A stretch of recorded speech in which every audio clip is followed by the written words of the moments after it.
স্বাগতম আপনাদের প্রিয় চ্যানেল বাংলা টু অ্যারবিক এক্সপ্রেসে।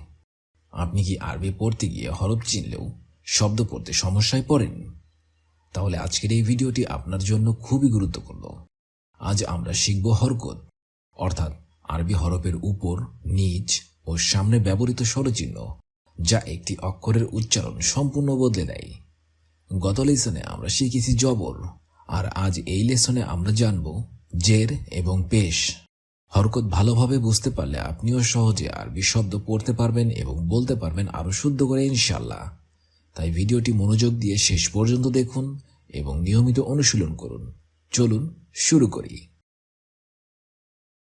আরবি ভাষায় সম্পূর্ণরূপে জড়িত আছে হরকত। বাংলা ভাষায় যেমন আকার, একার, ইকার, উকার আছে, আরবি ভাষায় তেমন জবর, জের, পেশ, জজম, তাজদিদ, তানবিন ইত্যাদি আছে। এগুলোকে হরকত বলে। এই হরকত উচ্চারণের স্থান বিশেষ ব্যবহার হয়। হরকতের কিছু বর্ণনা দেওয়া হল। জের, এটা অক্ষরের নিচে বসে এবং বাংলায় ইকারের কাজ করে। হি, আরবি অক্ষরটি হবে হি। ভালো করে দেখে নিন এবং চিনে রাখুন, এই আরবি অক্ষরটি হবে হি।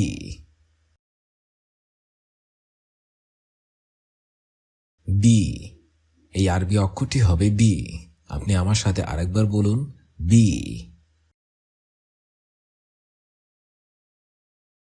নি, এই আরবি অক্ষরটি হবে নি। আপনি আরেকবার আমার সাথে বলুন, নি। কি, এই আরবি অক্ষরটি হবে কি।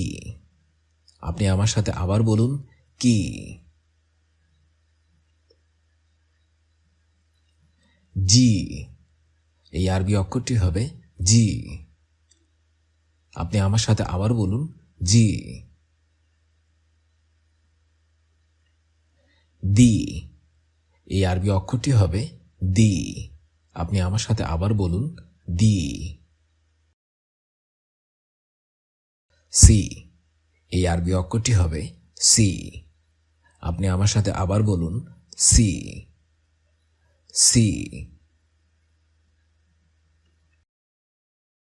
তি, এই আরবি অক্ষরটি হবে তি। আপনি আমার সাথে আবার বলুন, তি।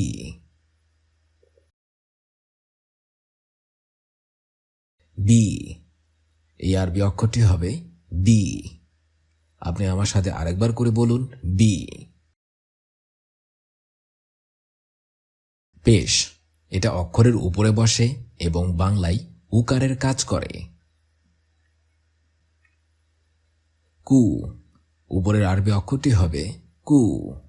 আপনি আমার সাথে আরেকবার বলুন, কু। ফু, উপরের আরবি অক্ষরটি হবে ফু। আপনি আমার সাথে আরেকবার বলুন, ফু। জু, উপরের আরবি অক্ষরটি হবে জু। আপনি আমার সাথে আবার বলুন, জু। টু, উপরের আরবি অক্ষরটি হবে টু। আপনি আমার সাথে আবার বলুন, টু। দু, উপরের আরবি অক্ষরটি হবে দু। আপনি আবার আমার সাথে বলুন, দু। সু, উপরের আরবি অক্ষরটি হবে সু। আপনি আবার আমার সাথে বলুন, সু।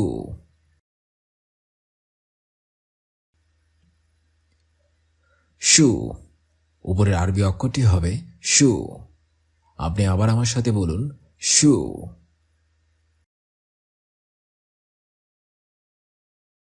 সু, উপরের আরবি অক্ষরটি হবে সু।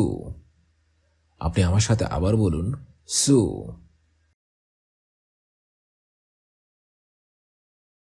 জু, উপরের আরবি অক্ষরটি হবে জু। আপনি আবার আমার সাথে বলুন, জু। জু। জু, এটিও হবে জু। উপরের আরবি অক্ষরটি হবে জু।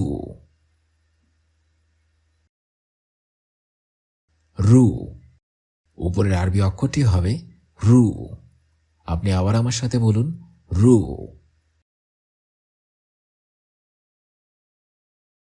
হরকত ভালোভাবে বুঝতে পারলে আপনিও সহজে আরবি শব্দ পড়তে পারবেন এবং বলতে পারবেন আরো শুদ্ধভাবে ইনশাআল্লাহ।